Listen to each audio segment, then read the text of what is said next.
So you say they give you guys physical. Yes. What do you know what they're checking for when they give physicals?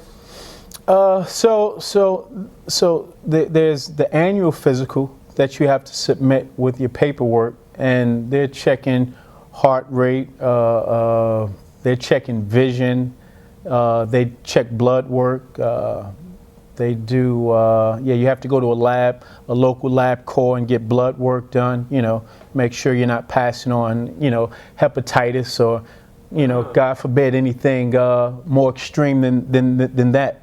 You got your hepatitis test, all types of blood work that's being done. Want to make sure you can see, obviously, Right. checking your heart rate.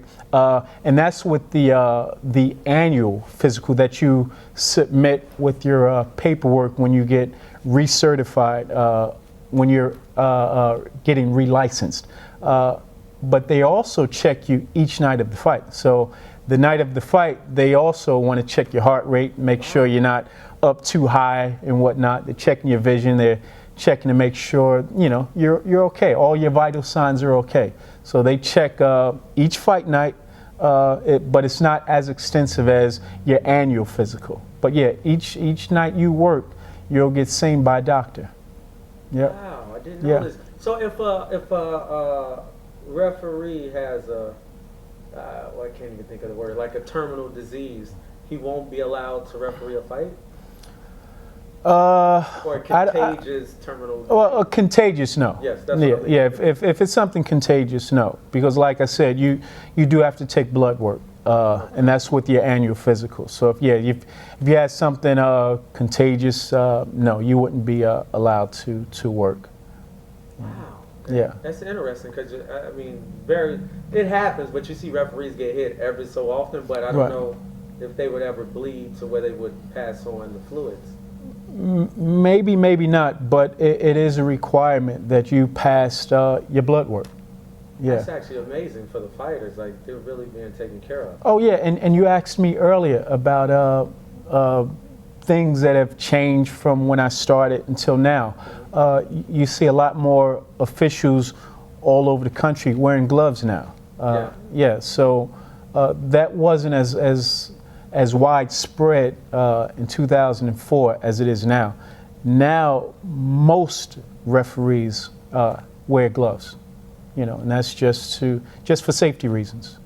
Is there a certain training regimen that they recommend for referees? Because there's a lot of work in there, pushing these guys apart. And so each official individually is responsible for his or her overall physical maintenance. Mm-hmm. When you go to these seminars, they often will preach healthy living.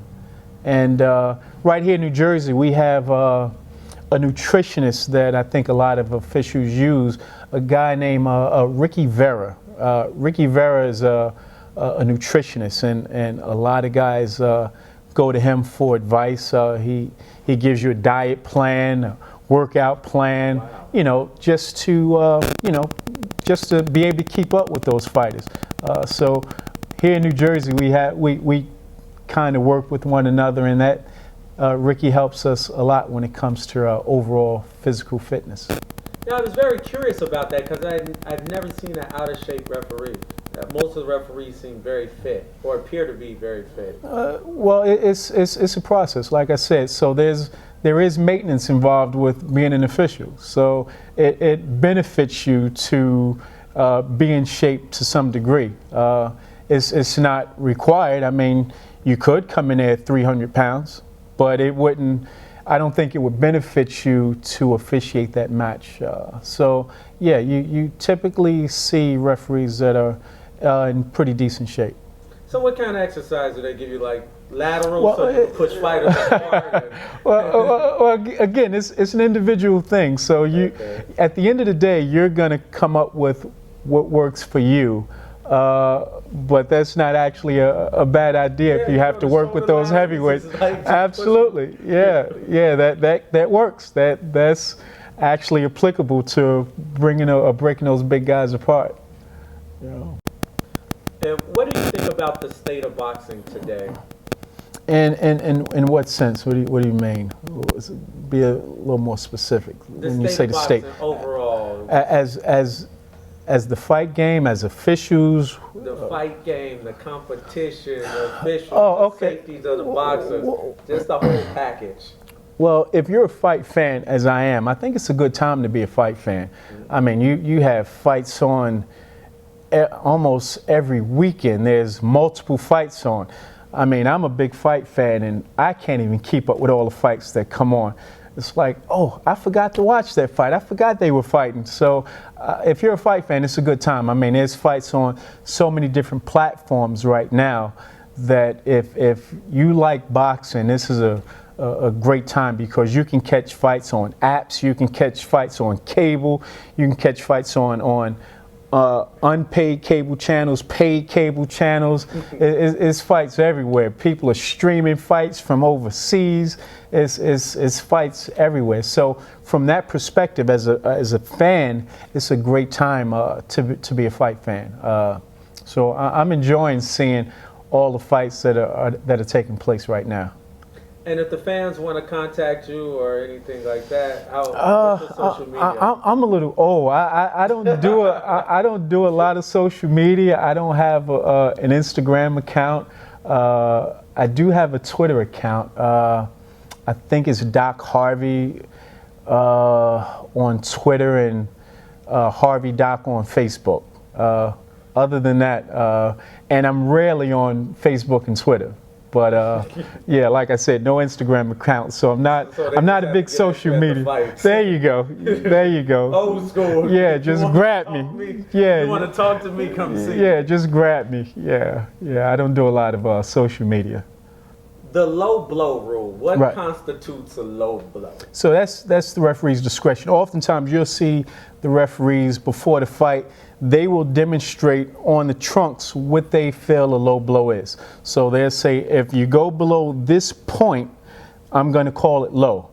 Anything at this point or higher is going to be okay. So oftentimes we have to look at where the fighter's trunks are, because a lot of guys, they have the trunks up super high, and if they have them up super high, you'll let them know, listen, if it's down here, your trunks are up high. So I'm going to allow a shot right here, and this is going to be legal. But it's more so the discretion. You have to do a little visual aid. You'll do a quick visual examination and make your determination from there. It's more common sense than anything. And if a fighter gets hit with a low blow, what's the protocol? That's a great question. So if the fighter's hurt by the low blow, you'll stop the match. You'll call time. You'll look to your timekeeper, call time, put the offending box in the neutral corner, and you'll give the damaged fighter time to continue. You'll give them, if he's really hurt or she's hurt, they have 5 minutes to continue. If they can't continue after 5 minutes, they're going to lose by disqualification. I mean, not disqualification. They're going to lose because they're unable to continue. They know that they have 5 minutes to continue. If they can't, then they're going to lose that match. If they're not hurt by the low blow and they continue to fight, you want to issue warnings to the offending fighter. So even though the fighter that got hit by the low blow, even though they didn't show that they were distressed, you want to let the fighter that did throw the low blow you want to give them a verbal warning. You want to let them know that, that's not to be allowed. So keep your punches up.